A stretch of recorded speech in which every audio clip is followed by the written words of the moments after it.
Poetry শুনিবলৈ আমাৰ এই চেনেলটো ছাবস্ক্ৰাইব কৰক আৰু নটিফিকেশ্যনৰ বাবে বেল আইকনটো প্ৰেছ কৰক। নমস্কাৰ, মই নৱজিত আৰু সময় হৈ গ'ল আজি এটা নতুন কবিতাৰ।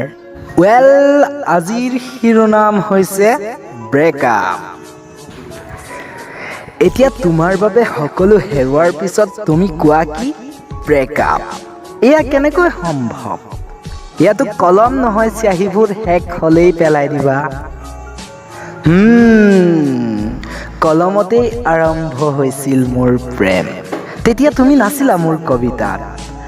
আছিল মোৰ অনেক নতুন শিৰোনাম, আছিল মোৰ সতে অচিন চিনাকি বন্ধুত্বৰ অনেক আপোনতা, আৰু আছিল বিষাদৰ মিচিকীয়া আপোন হাঁহিবোৰ।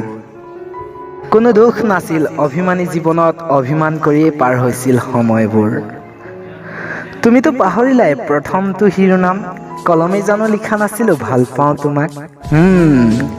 কলমতেই আৰম্ভ হৈছিল মোৰ প্ৰেম। তুমি হঠাতেই আহিলা মোৰ জীৱনলৈ, মোৰ কবিতাৰ অনেক শিৰোনাম হবলৈ। তুমি অহা দিনাই মই ব্যৰ্থ হৈ ৰওঁ তোমাৰ প্ৰেম প্ৰেমিক ডায়েৰীৰ পৃষ্ঠাত, আৰু তোমাক লৈ আৰম্ভ হৈছিল মোৰ পুৱাৰ সপোনৰ প্ৰতিটো কবিতাৰ শিৰোনাম। তুমি অভিমান কৰিছিলা মোক লৈ, আৰু তোমাক হেৰুৱাৰ ভয়ত মই পাহৰিছিলো অচিন চিনাকি বন্ধুত্বৰ শিৰোনামবোৰ। পাহৰিছিলো মোৰ সপোনৰ অভিনয়বোৰ। এতিয়া কেৱল মই তোমাৰ আৰু তোমাৰ।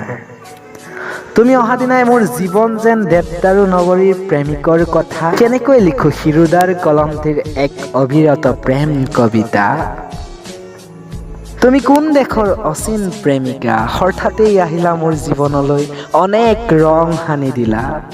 এতিয়া কোনো নাই, তুমিও নাই, যেনেই মহাশূন্যত শূন্যতাময়। তুমিওতো প্ৰেমেই কৰিছিলা ন মোৰ কলম কবিতাৰ শিৰোনামৰ সৈতে, অথচ তোমাৰ অভিমানৰ প্ৰেমে এতিয়া মোক ছাই কৰি পুৰি নিব ক্ৰমে, ছাই কৰি।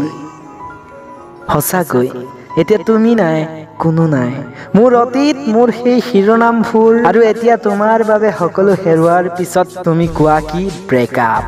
এয়া কেনেকৈ সম্ভৱ? এয়া কেনেকৈ সম্ভৱ? আজি শিৰোনাম অন্ত পৰিল। আকৌ এটা নতুন শিৰোনামেৰে পুনৰ লগ পাম। তেতিয়ালৈ আমাৰ চেনেলটো ছাবস্ক্ৰাইব কৰিবলৈ নাপাহৰিব। ধন্যবাদ।